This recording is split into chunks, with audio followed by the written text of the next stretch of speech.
চোখে চোখে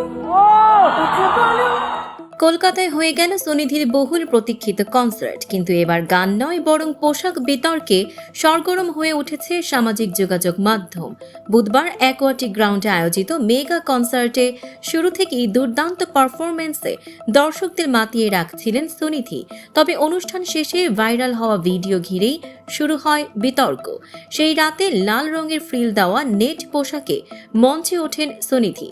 ভিডিও প্রকাশ্যে আসতেই নেটিজেনদের একাংশ তারই আউটফিটকে অতিরিক্ত খোলামেলা আখ্যা দিয়ে সমালোচনা শুরু করেন।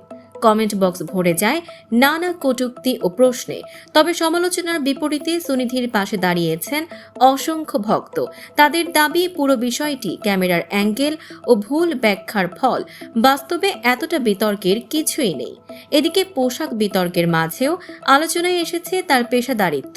পারফরমেন্স চলাকালীন হঠাৎ টেকনিক্যাল সমস্যায় কানের মনিটর কাজ না করলেও একটুও থামেননি তিনি। নিজের কণ্ঠ না শুনেও টানা পারফর্ম করে দর্শকদের মুগ্ধ করেছেন এই তারকা শিল্পী।